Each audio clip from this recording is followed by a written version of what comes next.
एक बार एक ब्राह्मण देवता जंगल से सटे हुए बगल के रास्ते से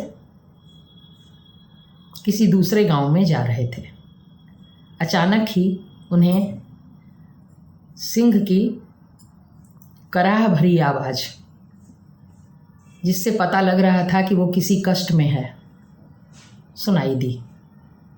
हिम्मत करके ब्राह्मण देवता जंगल की तरफ थोड़ा आगे बढ़े।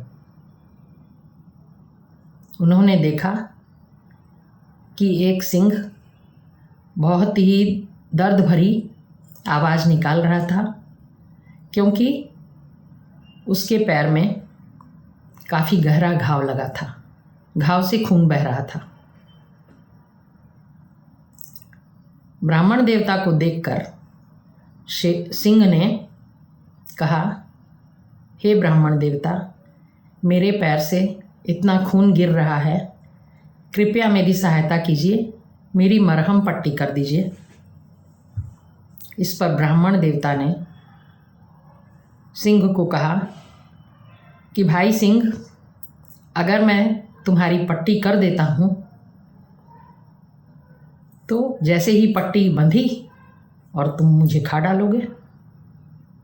तो सिंह ने कहा कि नहीं, ये तो आपने मनुष्यों के स्वभाव के बारे में कहा है, हमारा स्वभाव ऐसा नहीं है। यह एक अलग बात है कि मनुष्य और अन्य सभी जीव जंतु हमारे भोजन हैं।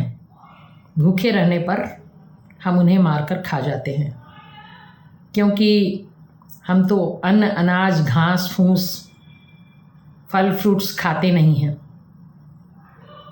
हमें तो उन्हीं को भोजन बनाना पड़ता है। किंतु हम धोखेबाज नहीं हैं। मैं आपको वादा देता हूँ कि आप मेरी मरहम पट्टी कर देंगे तो मैं आपको बिल्कुल नहीं खाऊंगा। आप मेरे लिए सदा के लिए मेरे मित्र हो गए, और आप जब जब भी किसी भी चीज़ की ज़रूरत पड़े, धन की कमी हो, तो मेरे पास आ जाइएगा। मैं आपकी ज़रूरत की पूर्ति अवश्य कर दूंगा। इन बातों से आश्वस्त करके सिंह ने ब्राह्मण देवता को कहा कि मेरे पैर की मरहम पट्टी कर दीजिए। ब्राह्मण देवता भी आश्वस्त हो चुके थे। उनको विश्वास हो चला था कि ठीक ही कह रहे हैं सिंह, कि मनुष्य ही धोखेबाज होते हैं।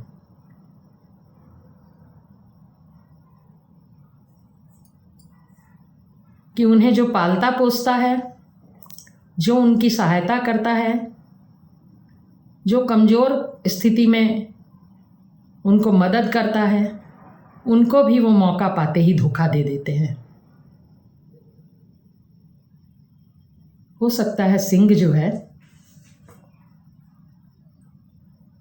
ये मुझे धोखा ना दे, और कुछ अपनी मनोवृत्ति ब्राह्मण की,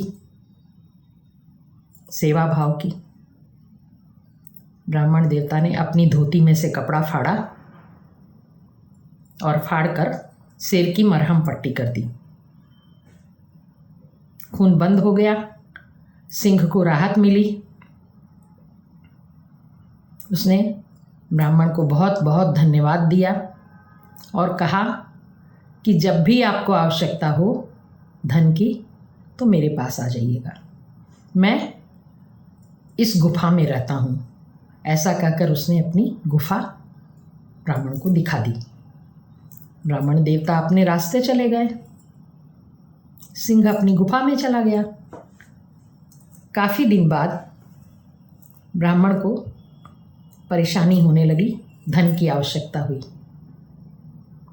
और ब्राह्मण फिर उसी जंगल में शेर की गुफा के पास गया और उसने आवाज़ दी कि भाई सिंह,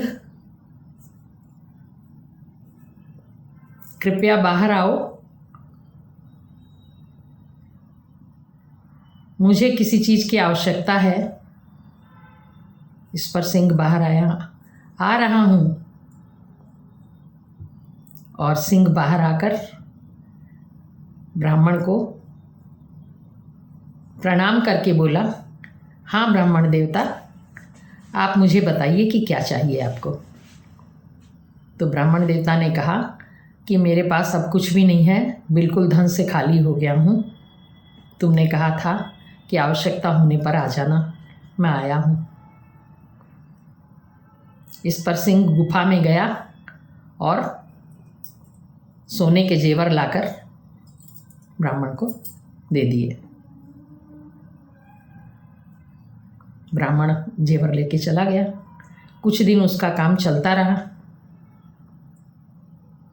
जब कुछ दिनों के बाद पुनः तंगी हुई तो फिर से ब्राह्मण शेर की गुफा में आया।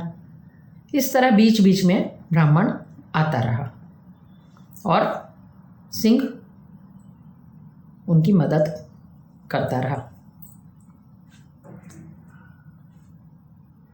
एक बार जब इसी तरह ब्राह्मण देवता सिंह की गुफा के पास आकर खड़े हुए और आवाज़ दी कि भाई सिंह,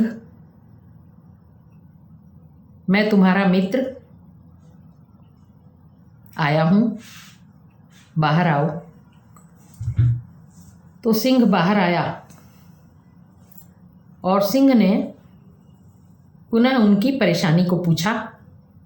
तो वही धन की कमी ही उनकी परेशानी थी। सिंह ने फिर से उनको सोना लाकर अंदर से दे दिया। किंतु इस बार सिंह ने कहा कि मित्र, अब आप यहाँ नहीं आइएगा,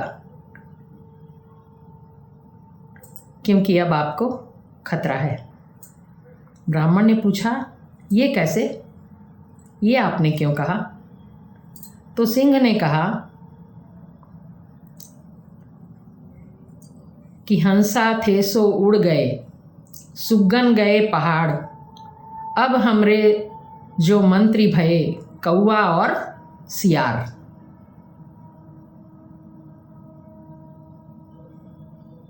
अब तक मेरे मंत्री हंस और सुग्गा थे। ये मेरे साथ रहते थे और मुझे राय मशवरा देते थे। ये दोनों अच्छे थे, ये मुझे अच्छी राय देते थे। तो सत्संग के फल से मेरी भी बुद्धि अच्छी थी।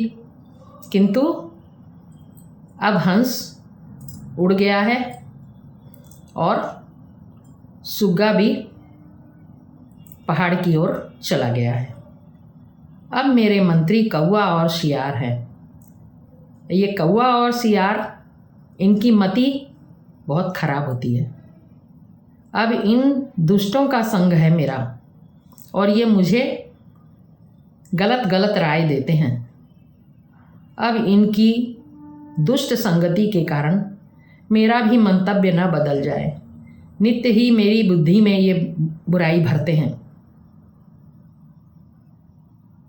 इसलिए मैं आपको मना कर रहा हूँ कि अब आप यहाँ नहीं आइएगा, कि कहीं आपका कोई अहित न कर बैठूँ मैं।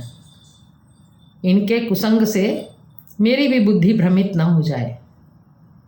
मैं आपको जेवर दे रहा हूँ और मैं अब अंदर जाऊँगा और मेरे मंत्री अगर मुझे गलत राय देने लगेंगे तो सुनते सुनते सुनते कहीं मेरे पर बुरा प्रभाव न पड़ जाए और फिर आप अगली बार आएँ तो मैं कहीं आपको धोखा न दे दूँ, दुख न दे दूँ आपको। इसलिए मैं आपको मना कर रहा हूँ कि अब आप मत आइएगा। तो सिंह ने इस कहानी से हम लोगों को ये शिक्षा दी कि कुसंग का फल होता है। कितना भी आदमी चतुर हो, बुद्धिमान हो और चैतन्य हो कि नहीं, मैं किसी की बात का प्रभाव अपने पर नहीं लूँगा, तो भी कुसंग का फल होता है। इसलिए दुष्टों का संग नहीं करना चाहिए। हमेशा ध्यान देकर मित्रों की मित्रों का चुनाव करना चाहिए, किसी भी गलत आदमी से दोस्ती नहीं करनी चाहिए। इसी तरह मंत्री की बात है कि मंत्री भी अगर राजा को गलत गलत राय देंगे तो सब कुछ गलत हो जाएगा। तो हमें अपने साथ पर किससे संग किया जाए, किससे दोस्ती की जाए, इस पर ध्यान देना चाहिए। कुसंग को बिल्कुल त्याग देना चाहिए। कुसंग का फल पड़ ही जाता है।